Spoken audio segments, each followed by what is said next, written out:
40년 목회, 42년 목회인데 그 목회의 핵심이 단순한 교회 성장 이야기가 아니라 하나님의 은혜가 어떻게 한 교회와 지역을 변화시켰는가에 대한 살아있는 그런 간증의 말씀. 그래서 목회 40년을 정리하면서 모든 것이 하나님의 은혜였습니다라는 고백입니다. 오늘 찬양도 거기에 주제에 맞춰서 하나님의 은혜를 이렇게 찬양을 올려드렸습니다. 목회 전체를 관통하는 핵심 메시지가 40년 정우겸 목사님의 목회는 교회는 사람의 기술이 아니라 하나님의 은혜로 세워진다라는 말씀의 핵심입니다. 그 은혜는 단순한 감정이 아니라 실제 역사 속에서 나타났고 개척의 은혜, 전도의 은혜, 선교의 은혜, 평신도 사역의 은혜, 복지 사역의 은혜, 정의와 공의를 위한 사명의 은혜, 아름다운 은퇴를 준비하는 은혜. 목사님은 계속해서 사람의 기술이 아닌 하나님의 은혜로 세워진다라는 그 목회의 일념으로 귀하게 하나님 앞에 쓰임 받았습니다. 우리 교회가 20주년을 맞이해서 임직자를 세우고 또 이렇게 연합 예배를 오늘 우리 교회에서 이렇게 3년 만에 이렇게 돌아오게 됐는데 하나님께서 고넬료가 베드로를 청하여서 말씀을 듣는 것처럼 사랑하는 종에게 주신 말씀을 오늘 우리 교회에 전해줄 때 하늘문이 열리고 성령이 임하는 큰 은혜의 시간이 될 줄로 믿습니다. 아멘. 우리 목사님 나오실 때 박수로 환영하면서 맞이하겠습니다.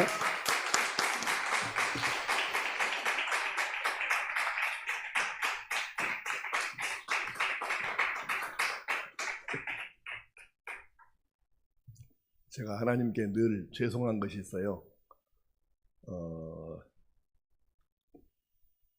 작년 11월 1일에 은퇴를 했거든요. 그런데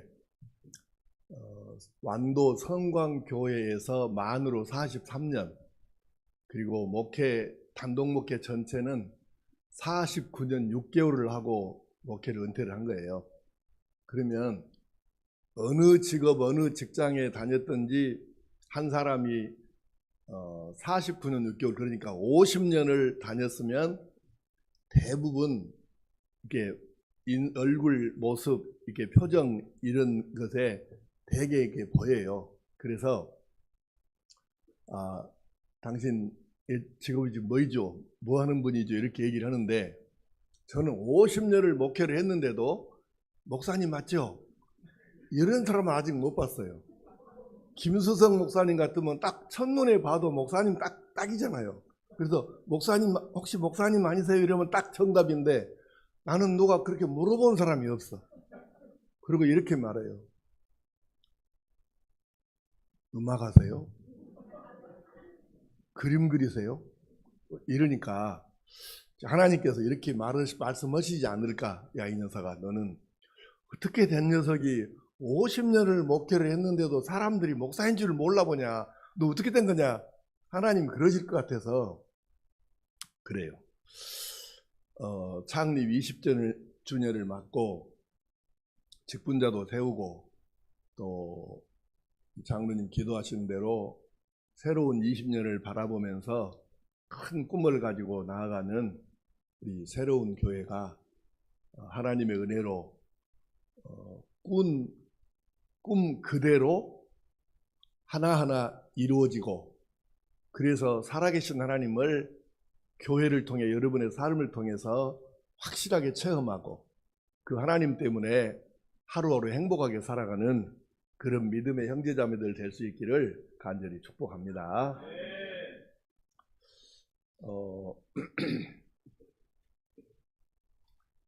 방금 내가 원래 안 하던 짓을 했는데 저기 앉아서 핸드폰을 잠깐 꺼내서 봤어요. 뭘 봤냐면 성경을 본문을 읽으시는데 갈라디아 6장 내가 보낸 것하고 안 맞는 것 같아요.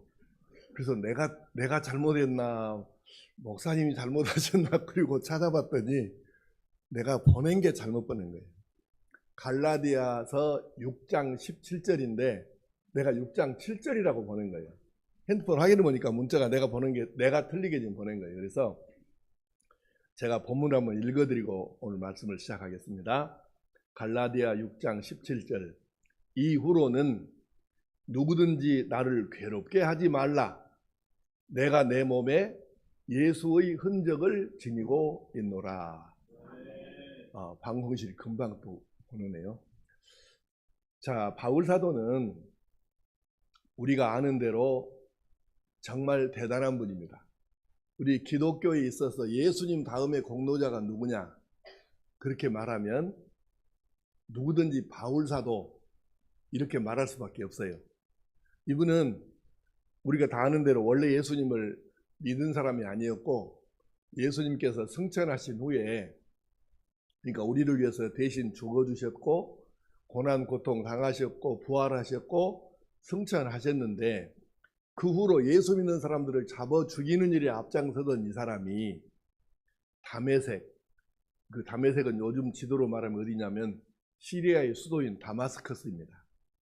이 다마스커스로 예수 믿는 사람들 체포영장을 받아가지고 예수 믿는 사람들을 잡아서 예루살렘으로 오게 해가지고 거기서 재판받아서 죽게 만드는 일을 하는 사람. 그래서 그 다마스커스로 가다가 도중에 예수님을 만났잖아요. 그리고 뒤집어져서 예수님을 전하는 사람으로 바꿔졌는데, 그 후로 이 사람은 지중해라고 하는 바다가 있어요. 이스라엘의 서쪽에 지중해라는 바다가 있는데, 이 바다는 특이해요.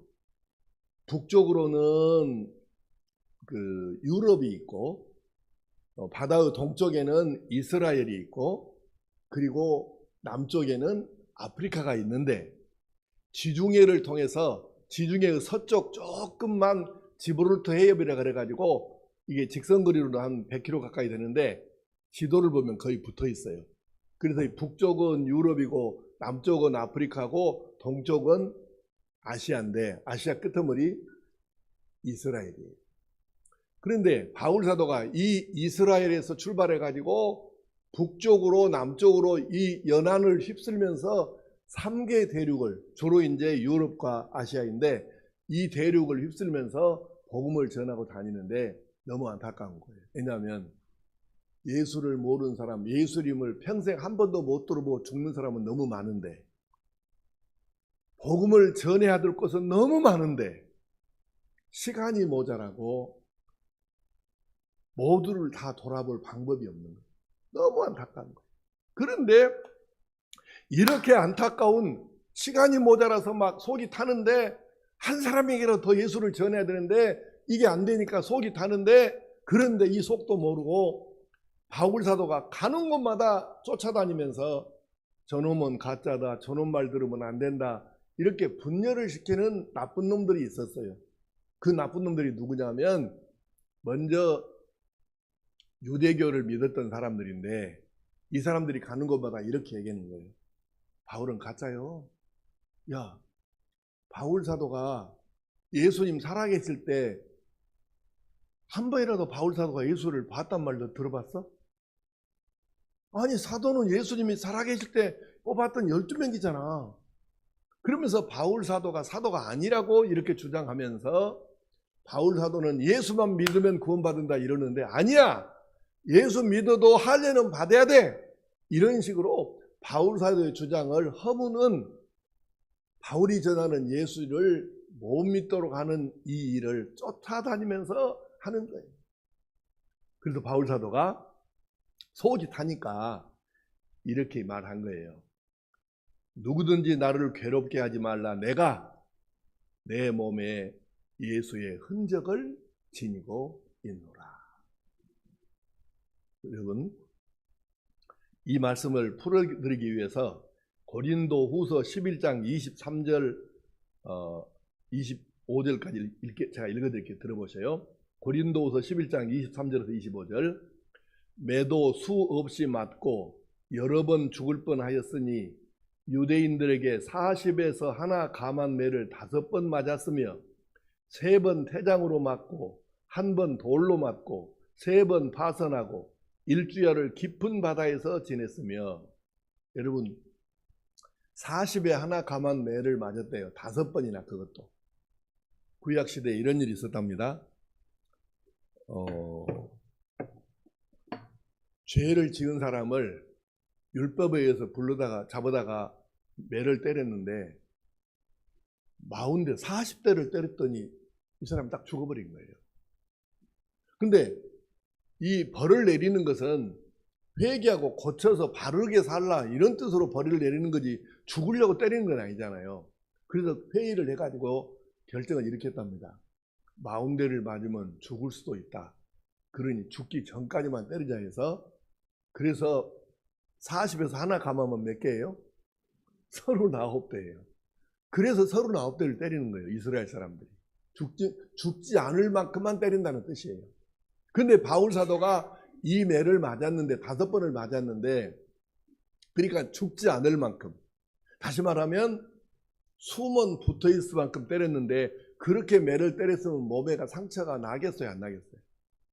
당연히 상처가 날 수밖에 없죠. 또 이렇게 말합니다. 3번 퇴장으로 맞았으며 옷을 벗기고 사람을 이렇게 엎혀놓고, 우리나라 옛날 곤장 맞듯이 그렇게 하는 거예요. 그리고는 엉덩이에다가 이 기다란 이 널빤지 같은 그 몽둥이 같은 거를 가지고 이 옷을 벗긴 채로 엉덩이를 때리는데, 이것을 3번 맞았대요. 한 번은 돌로 맞았답니다. 돌로 맞았다는 얘기는 무슨 뜻이냐면, 여러분 이스라엘 사람들은 큰 죄를 짓잖아요. 하나님을 모욕에 달지 이런 죄를 지으면 사람을 재판 끝에 이제 이놈을 죽이기로 했으면 한가운데다 이놈을 묶어서 무릎 꿇쳐 놓고, 그리고 사람들이 수백 명 또는 수천 명이 그 주변으로 둘러싸 가지고 돌을 모두 가지고 왔는데, 이 돌로 갖다가 가운데 이 죄인을 때리는 거예요. 그러면 이 죄인이 얼굴도 맞고 가슴도 맞고 온몸에 맞아가지고 이제 막 깨지고 그러면서 돌이 계속 쌓이지 않겠습니까? 그러면 그대로 사람이 돌로 묻혀버리는 거예요. 지금 그 말이에요. 근데 바울 사도는 이렇게 돌로도 맞아봤어요. 기적적으로 바울 사도가 살아나서 다시 복음을 전했지만 그런 매도 맞았습니다. 그러면 39대 매를 5번 맞고 3번 퇴장을 맞고 1번 돌로 맞아서 죽을 뻔했으니까 온몸에가 사실은 상처투성이죠. 근데 더 이상 나를 괴롭게 하지 말아라. 내가 내 몸에 예수의 흔적을 지니고 있노라. 이렇게 말하는 건 물론 1차적인 의미는 몸에 겉으로 드러나는 상처를 말하는 건 맞아요. 그렇지만 속뜻은 뭐냐면, 나는 내 마음과 몸과 삶 전체에 예수님 아니면 살 수 없는, 예수님으로 뭉쳐진, 예수님으로만 사는 바로 그런 사람이다. 그런데 나는 이 내 안에 계신 예수님을 전하기에도 시간이 모자라고 몸이 10개, 100개, 1000개 했으면 좋겠다. 그런데 이렇게 안타까워서 시간이 부족한 나를 왜 그렇게 가짜 제자라고, 내가 전하는, 내가 욕먹는 건 관계없지만 왜 내가 전하는 복음이 훼손을 당하게 하냐. 나는 이거는 못 견딘다. 그래서 바울 사도가 이렇게 고백한 거예요. 누구든지 나를 괴롭게 하지 말라. 내가 내 몸에 예수의 흔적을 지니고 있노라. 사랑하는 성도 여러분, 바울 사도는 그의 몸에도 예수를 사랑하는 흔적이 있었고, 그는 지중해에 난 3개 대륙을 쓸고 다니면서 헤아릴 수 없이 많은 교회를 개척하고 예배당을 건축하고 교회를 세웠는데, 그러면서 예수님을 전했는데 가는 곳마다 흔적이 넘쳐납니다.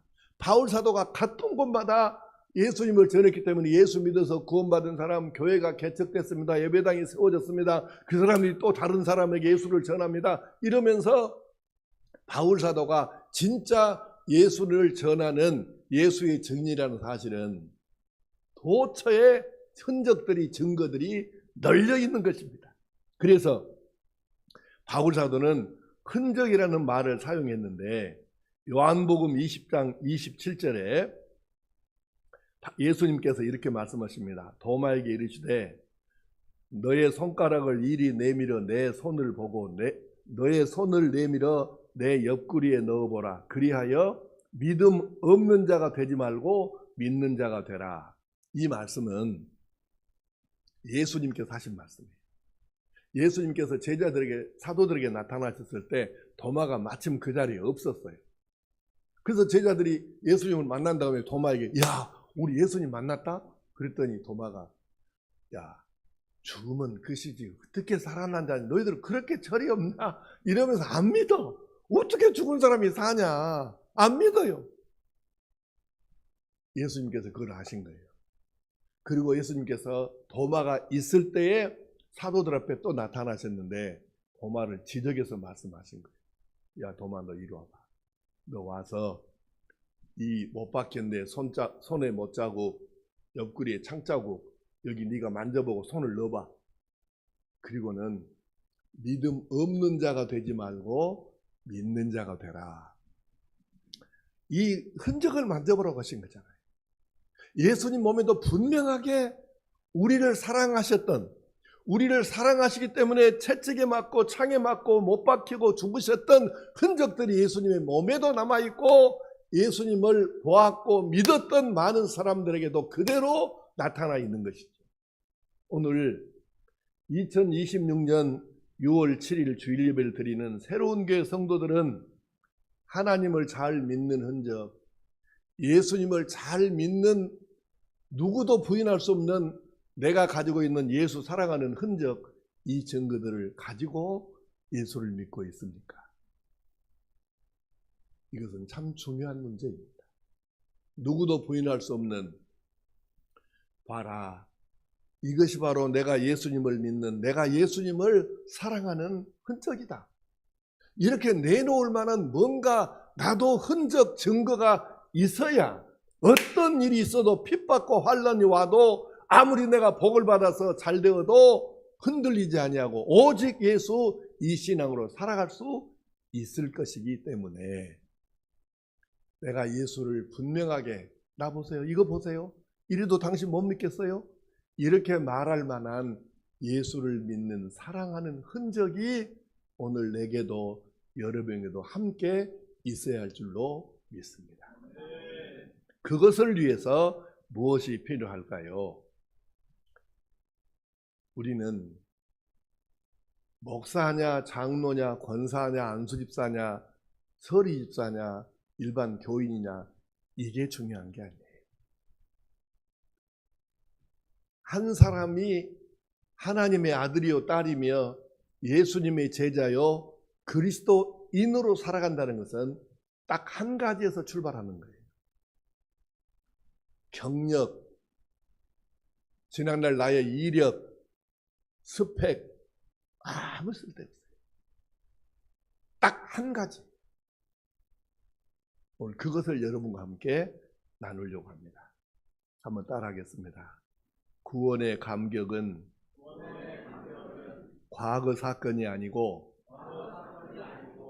내게 있어서 현재 진행형이어야 합니다. 아멘. 그렇습니다. 갈라디아서 6장 14절에 이렇게 말씀하십니다. 갈라디아 6장 14절 같이 읽을까요? 우리 동작이 빠르다 손이. 네. 한번 읽습니다. 시작.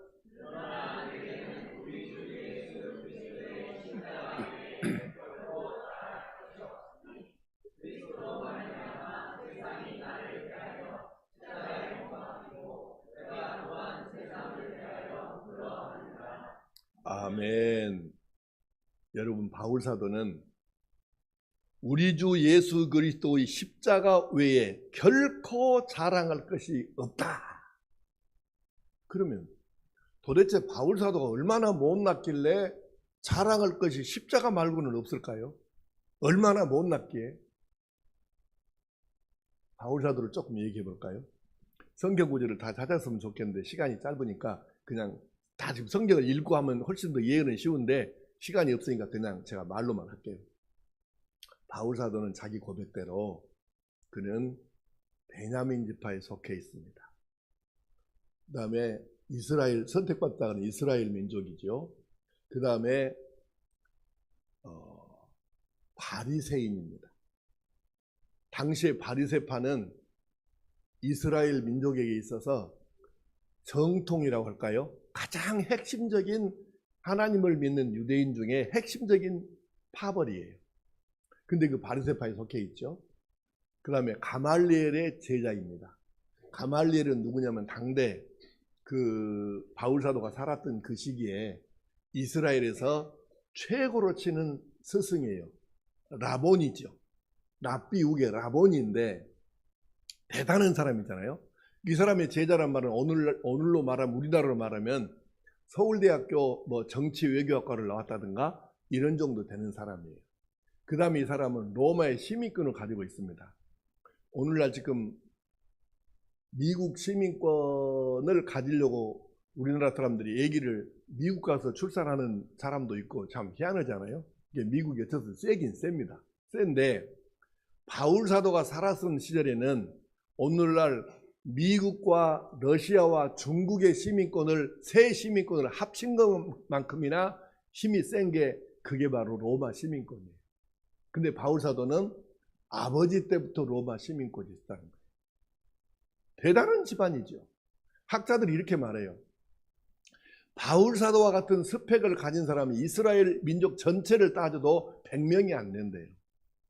그렇게 대단한 사람이에요.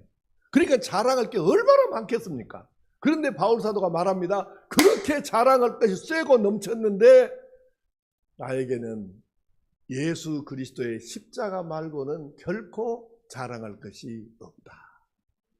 왜 그랬을까요? 그렇게 말한 이유가 있었을 거 아니에요.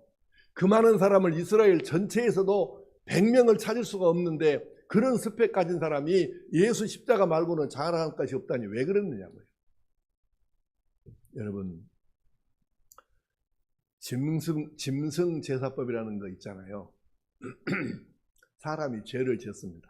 하나님께서 에덴 동산을 만드셔서 우리 할아버지인 아담과 하와를 지으셔서 이것들 여기서 행복하게 잘 살아라 이렇게 해주셨는데, 아니 먹을 것이 쇠고 많고 에덴 동산 눈만 뜨고 손만 만지면 다 먹을 것인데 하고 많은 먹을 것 중에 먹지 말라고는 선악과는 왜 먹습니까? 나는 나중에 천국 가서 아담과 하와 우리 할아버지 할머니 만나면 꼭 물어보려고 그래요. 그렇게 많은 과일이 있는데 어째서 딱 하나 먹지 말라 했던 그걸 왜 따먹으셨어요? 나 꼭 좀 물어보고 싶어. 그래서 그 죄가 이 땅에 들어와가지고 그 뒤로 우리가 지금 이렇게 죄까지 원죄까지 물려받아가지고 우리도 죄인이고 이러잖아요. 그런데 어찌됐든 아담과 하와 할머니 할아버지 그 뒤로 다 죄에 빠져가지고 죄를 안 지은 사람이 하나도 없어. 로마서의 말씀대로 의인은 없나니 몇 사람도 없다? 한 사람도 없다.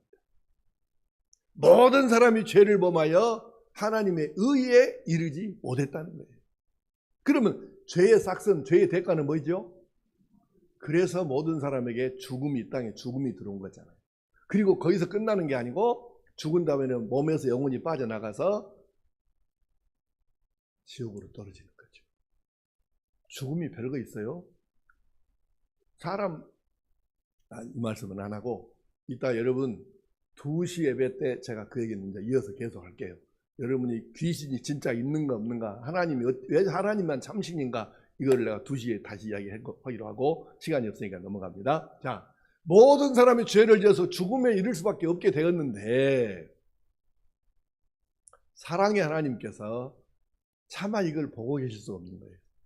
당신께서 지으신 사람들이 다 지옥 가고 죽고 지옥 가는데 하나님 마음이 편하시겠어요? 그래서 이 사람들 죄 때문에 지금 이러니까 죄를 없애주는, 닦아주고 씻어주는, 죄를 사하는 내가 법을 만들어줘야 되겠다. 그래서 만들어주신 것이 레위기에 나오는 5가지 제사예요.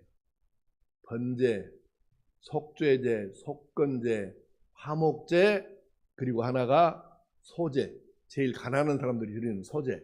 5가지 제사인데 5가지 제사의 뜻, 의미, 핵심은 하나예요. 어떻게 우리의 죄를 하나님께 용서받을 것인가. 그래서 일단 그 기본 원리는 죄를 지었으면 뭔가로 대신해야 돼. 그래서 이 5가지 제사 중에 이제 그 하나님 앞에 제물을 가지고 나오는데, 물론 부잣집은 송아지도 드릴 수 있어요. 염소도 있고 양도 있고 가난한 사람 비둘기도 있고 더 가난해가지고 비둘기 살 형편도 안 돼. 그런 사람은 곡식을 가져와서 소제로 드릴 수도 있는데 어쨌든 표준은 뭐냐면 양 한 마리예요. 새끼 양, 어린 양 한 마리. 그래서 가령 김 집사가 이제 죄를 지었어요. 율법을 어겼어. 그러면 이제 자기 죄를 용서받아야 되니까 가지고 와서 어디로 가냐면 성전으로 가서 제사장한테 갑니다. 그럼 제사장한테 고백을 해요. 제사장님, 제가 이번에 또 죄를 지었어요. 그러니 이 양으로 제사를 하나님께 드리시고 이 양이 죽음으로 내가 죽은 것으로 쳐주시고 하나님께서 내 죄를 용서해 주시도록 그렇게 제사를 드려주세요. 이렇게 얘기를 해요. 그러면 제사장이 알았다. 그러고는 이 김집사가 보는 데서 이제 기도를 하는 거예요. 양의 머리에 손을 얹은 거예요. 이걸 뭐라 그러냐면 전가 기도라 그래요. 죄를 김집사에게서 이 양에게로 옮긴다는 뜻이에요. 죄 전가 기도. 죄를 옮겨가는 거예요. 그래서 죄 전가 기도 이렇게 합니다. 하나님 아버지, 김공공 집사가 이번에 이런 죄를 지었답니다. 마땅히 죄값으로 죽어야 하나 이 양을 가져왔으니 이 시간 이 김공공 집사의 죄를 양에게 옮겨주시고 이 양이 죽임을 당할 때 김집사가 죽은 것으로 쳐주시고 김집사의 죄를 씻어주시옵소서. 이런 식으로 기도를. 이게 죄전가 기도예요. 그리고 죄전가 기도가 끝나면 옆방으로 보내고 소리는 다 들려. 옆방으로 보내고 날카로운 흉기를 가지고 이 양을 찌릅니다. 양을 이제 고수일수록 급소를 찔러서 한 번에 이게 딱 찔러서 끝을 내야 돼요. 근데 여러분 하나 질문 한번 해볼게요. 제사장은 좋은 거예요? 안 좋은 거예요? 제사 드려주는 제사장 있잖아. 선지자, 제사장, 왕. 그 제사장은 여러분 느낌에 좋은 거예요? 안 좋은 거예요? 왜 안 좋아? 그 나쁜 놈이요? 왜 안 좋아? 예? 말을 똑똑하게 해. 또이. 자, 제사장은요. 저도 김 목사님도 지금 제사장인 것은 맞아.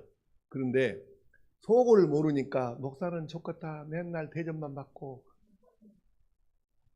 내가 설명할게. 한번 제사장 하고 싶은 사람 내가 손 들어갈 때 손 들어봐. 제사장은요. 이스라엘 성전에 배치되어 있습니다.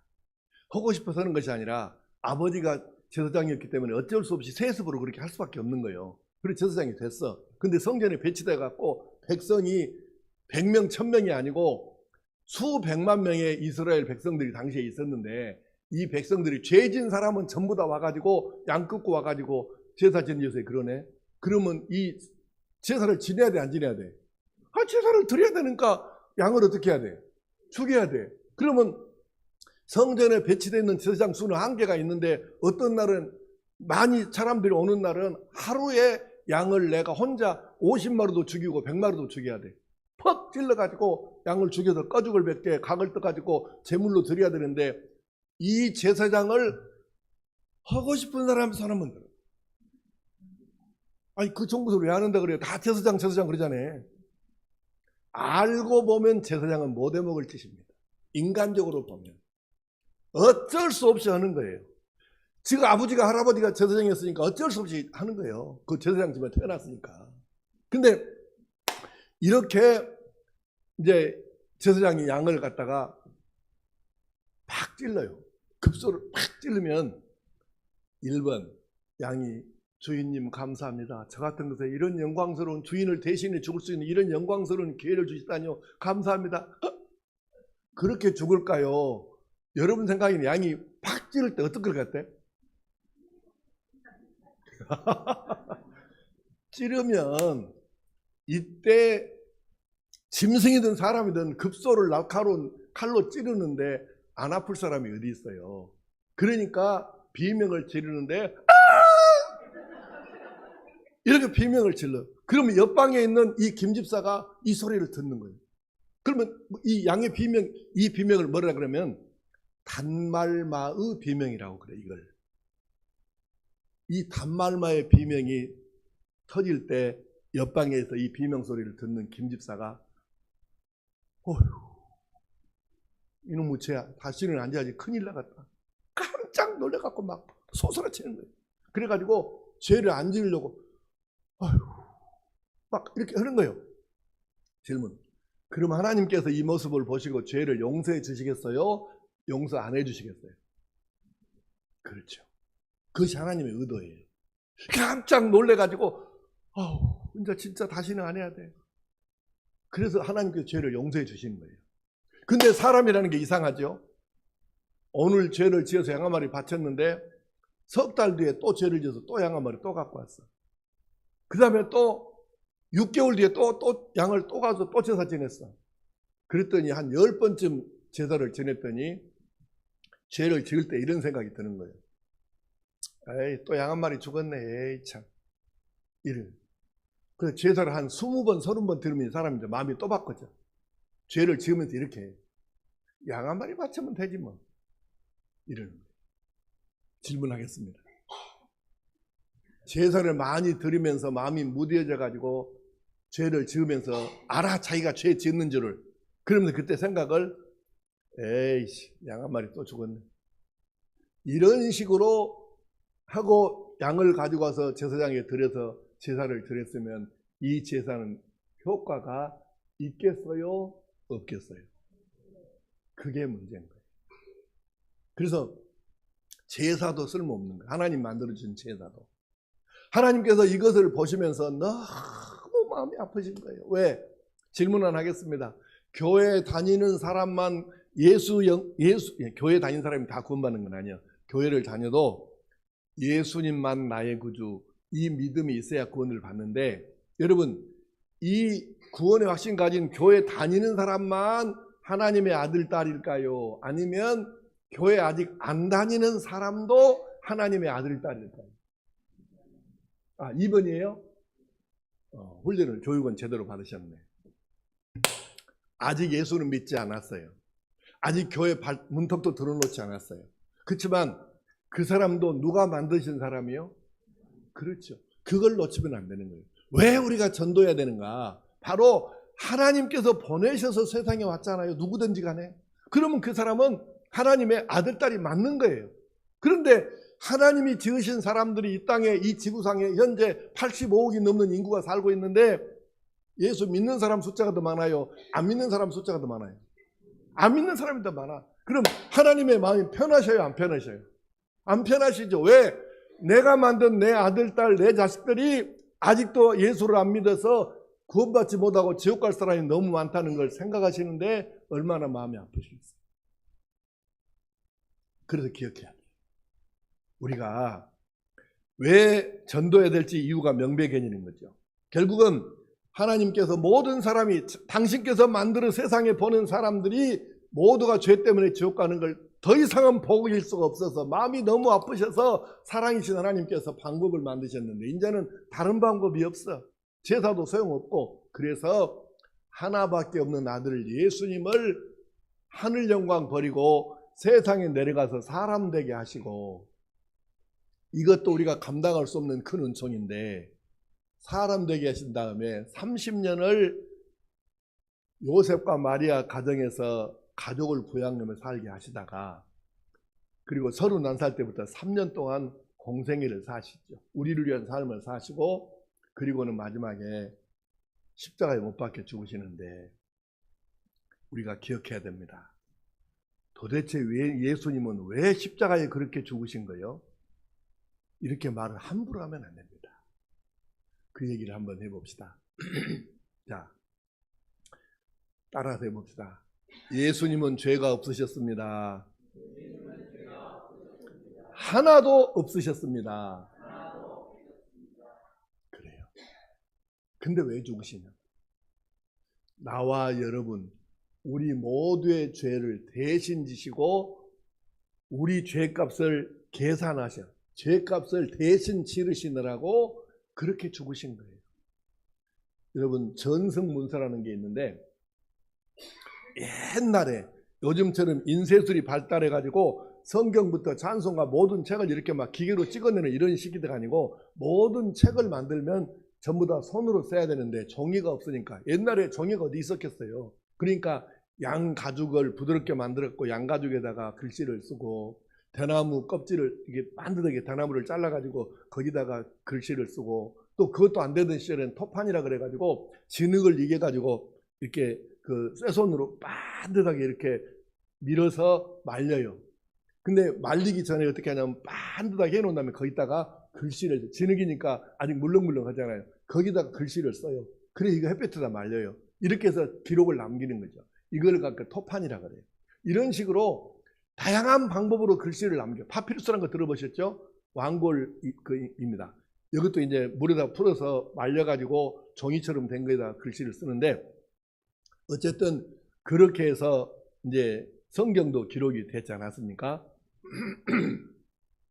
그런데 예수님께서 우리를 위해서 죽으셨다는 말은 그 전성 문서 가운데 지금 거의 다 이제 없어지고 일부분 조각만 조금씩 남아 있는 것들이 지금, 그러니까 2000년, 3000년 전에 기록들이 지금 남아 있는 게 얼마나 있겠어요? 얼마 안 되잖아요. 근데 그 2000년 이상 전에 예수님 관련된 기록들이 남아서 지금까지 내려오는 게 있어요. 전성 문서라 그래요. 여기에 많은 그 시대의 전성 문서들을 모아가지고 분석을 해서 종합을 해 놓아봤더니 십자가에 못 박혀 죽는 사람들은 두 가지의 공통점이 있었다고 합니다. 예수님께서 십자가에 못 박히시기 전에 사람들이 예수님을 이렇게 하는 거예요. 웃옷을 벗기고 채찍으로 예수님을 때려요. 이 채찍은 로마 군인들의 채찍은 유명합니다. 악랄해요. 이 채찍이 이런 그 막대기가 있고, 이 막대기 끄트머리에다가 가죽끈을 이렇게 한 3가닥 정도 이렇게 묶어 놓습니다. 그리고 이쪽 끄트머리에 뭐가 있냐면 날카로운 뼈 조각이나 납 조각을 묶어 놓는 거예요. 그래가지고 사람이 옷을 벗긴 다음에 이걸 갖고 탁 치면 날카로우니까 뼈 조각이나 납 조각이 몸에, 가슴에, 배에, 등에 이렇게 박혀요. 그럼 그걸 갖다가 탁 채면 살점이 떨어지는 거죠. 그리고 예수님께서 그 채찍을 맞으셨는데 성경에 예수님께서 이 채찍을 몇 번 맞으셨다는 기록은 없어서 몇 대 맞으셨는가는 모르겠어요, 정확히는. 그런데 아무리 안 맞아도 계속 때리니까 10대 이상은 맞으셨을 거 아니에요. 그러면 10대만 맞았다고 가정을 해도, 그 이상 맞았겠지만 10대라고 가정해도 이 끈이 3개니까 한 번 맞으면 3개씩 상처가 남는데 10번이면 30군데 이상 얘가 가슴과 등 쪽에 지금 상처가 났을 거 아니에요. 피가 흐르죠. 가시관을 써요. 우리는 가시면류관, 그러니까 면류관이라는 걸 사전을 찾아보면 임금, 왕이 쓰는 모자를 면류관이라 그래요. 그러니까 우리가 가시면류관, 그러니까 사람들이 착각해갖고 뭐 굉장히 좋은 모자인 줄 알아. 그게 아니고 이스라엘 그 성지를 가가지고 그 예수님 모자 가시면류관 만들었던 그 가시가 뭐냐 그 물어보고 이제 가이드한테 물어보면 알려줘요. 나도 그거 찾아봤거든. 생긴 것은 거의 우리나라의 탱자가시하고 비슷해요. 근데 단단하기는 우리나라 탱자가시보다 훨씬 더 단단해요. 왜냐하면 건조한 데거든요. 그러니까 이걸 길다란 걸 그냥 3-4개쯤 잘라가지고 둥그렇게 이렇게 말아서 묶어요. 그 다음에 사람 머리 위에다 올려놓고 나무를 갖고 이렇게 눌러요. 판자 같은 것으로. 예수님께서 이거 모자를 쓰셨는데 이걸 누르면 어떻게 되겠어요? 그래서 머리, 이마, 뒷꼭지 쪽이 다 찢어져 가지고 피가 나는 거죠. 그리고는 그렇게 채찍으로 때리고 모자 씌워 가지고 이제 십자가 나무를 뉘어놓고 생사람, 산 사람을 여기다 박은 게 아니에요. 여기다가 뭐는 그 못 견디고 찢어지니까 여기다가 못을 박는 거예요. 발목에다 못 박고. 그렇게 해서 이제 십자가에 못 박은 다음에 세워놓습니다. 세워놓으면 그 기록들에 이렇게 나와요. 보통 우리 시간으로 말해서 12시간에서 24시간 사이에 죽는데 오래 숨이 안 끊어진 사람은 여기서 사흘 동안도 있는 사람도 있었다 그래요, 기록에. 근데 보통 12시간에서 24시간이면 숨이 끊어집니다. 근데 예수님은 너무 몸이 그때 허약해지셔가지고 6시간 만에 숨지신 거예요.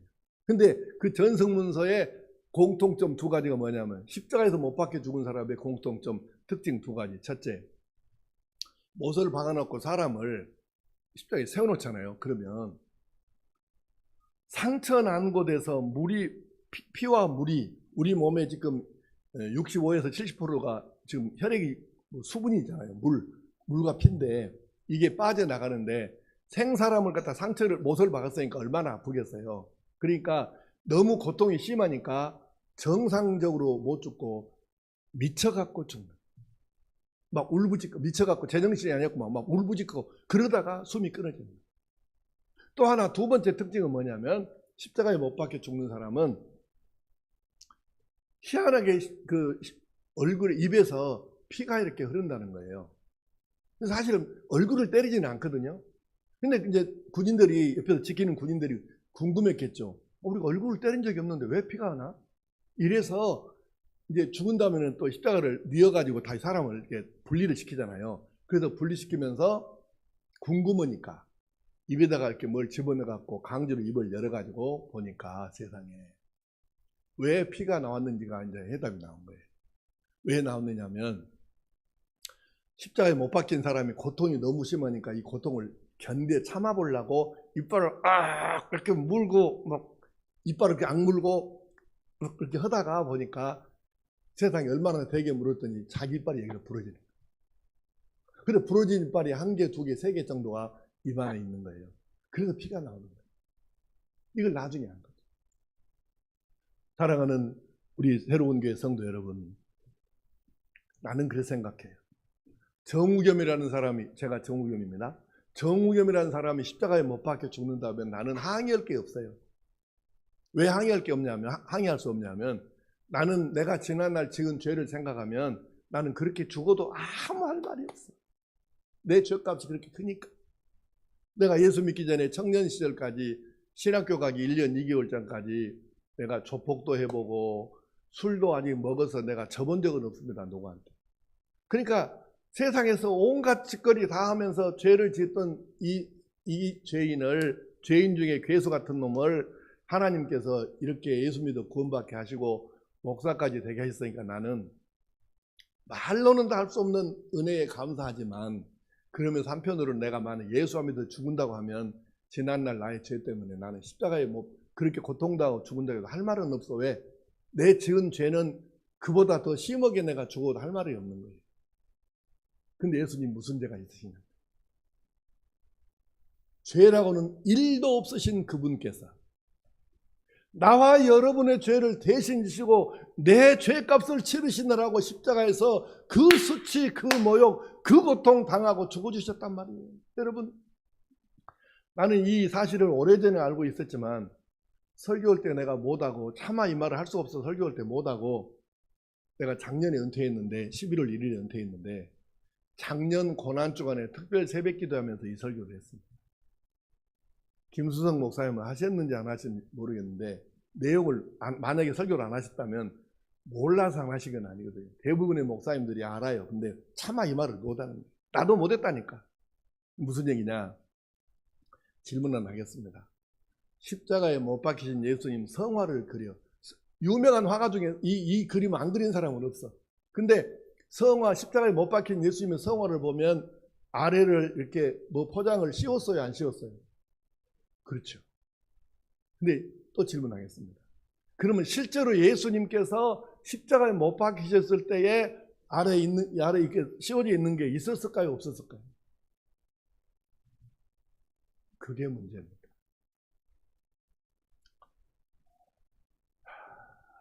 나도 차마 죄송스러워서 이 말을 설교를 못했다니까, 이 얘기를. 차마 내가 못하겠더라고, 이 교회에서 설교를. 알고는 있었지, 이걸 몰랐겠어요, 목사가. 근데 차마 못했다고요. 예수님이 실제로 십자가에 못 박힐 때는 실오라기나 걸치지 않은 그대로 상태로 못 박혀 죽으십니다. 그렇게 세우는 거예요. 사랑하는 성도 여러분, 이 수치, 이 모욕을 여러분 상상이나 되십니까? 그 수치, 그 모욕을 예수님께서 왜 당하십니까? 나의 죄 때문에. 내 죄값을 치르시느라고 그 수치를 당하신 거예요. 우리 예수님께서.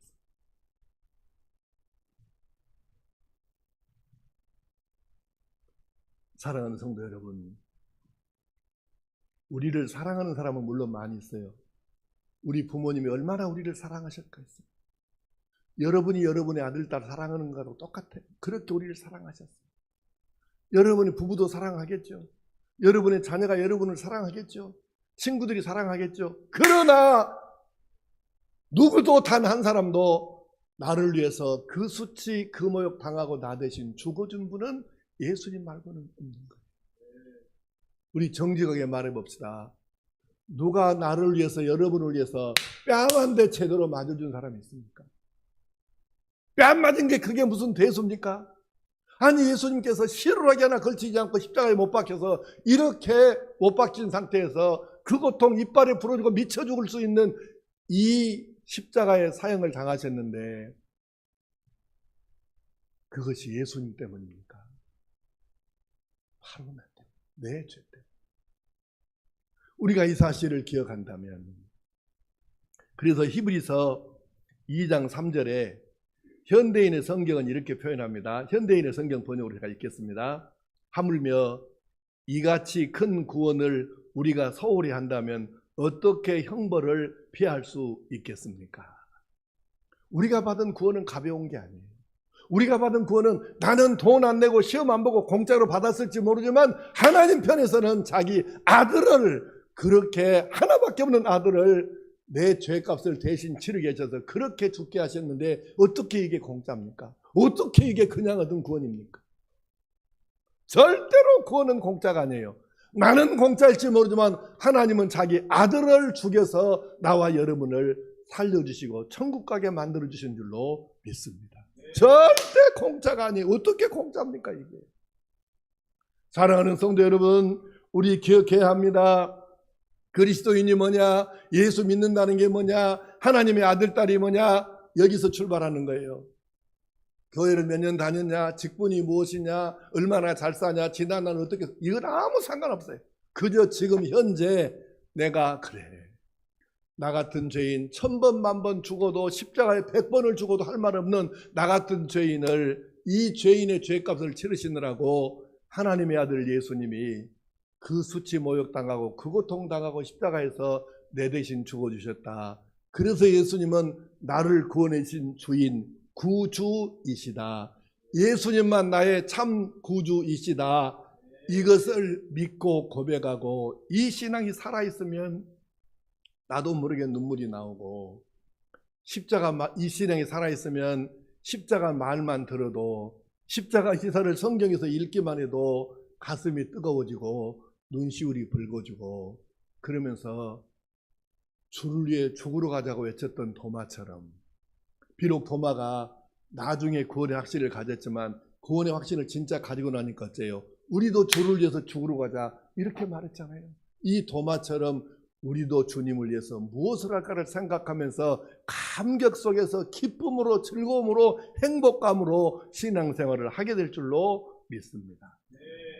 그래서 바울사도는 아까 읽었던 갈라디아서 6장 14절 말씀대로 이렇게 고백하는 것입니다. 내게는 우리 주 예수 그리스도의 십자가 외에 결코 자랑할 것이 없으니 그리스도로 말미암아 세상이 나를 대하여 십자가에 못 박히고 내가 또한 세상을 대하여 그러하니라. 오늘 바울사도처럼 여러분과 나도 예수님과 그의 십자가 외에는 결코 자랑할 것이 없는, 오직 예수님만 나의 구주, 이 고백으로 살아가고 이 감격으로 험한 세상을 능히 이기고도 남는 하나님의 사람으로 살아갈 수 있기를 간절히 축복합니다. 여러분, 목사 못 된다고 천국 못 가는 거 아니에요. 장로 안 되었다고 구원 못 받는 거 아니에요. 우리는 그가 누구든 상관없어요. 오직 예수님만 나의 구주, 이 사실을 믿음으로 받아들이고 그 나를 위해 죽어준 주님을 사랑한다고 고백하고, 지금도 이 신앙 때문에 가슴이 뜨거워지고 눈시울이 붉어질 정도로 이 구원의 감격이 살아있으면 이 사람은 누구든지 하나님의 아들, 딸이 분명하고 예수님의 제자가 확실하고 진짜 그리스도인인 줄로 믿습니다. 여러분, 혹시 말입니다. 열심히 산다고 사는데 이놈의 세상이 그렇게 쉽지 않잖아요. 살다 보니까 마음이 흔들리고 뭔가 좀 막 이게 회의도 생기려고 하고 게을러지고 나태해지고, 어떤 날에 심지어는 또 이런 날도 있어요. 아이고, 오늘 예배 한번 빠지면 안 될까? 이러면서 여러분이 힘들고 어려울 때 꼭 십자가를 묵상하시기 바랍니다. 여러분, 성 프랜시스라는 사람 이야기는 우리가 하도 많이 들었으니까 뭐 라틴어 발음이냐 영어 발음이냐에 따라서 발음이 달라지긴 하는데 프랜시스나 프란치스코나 다 그 말입니다. 한 사람이에요. 근데 이 프랜시스가 나중에 이제 수도원장이 돼가지고 그 수도 생활을 하고 있는데 이 사람 얘기는 할 얘기가 엄청 많은데 그냥 지금 딱 한 가지만 할게요. 시간이 너무 많이 갔죠? 네, 이 얘기만 하고 설교 마칠게요. 그냥 지금 끝낼까요?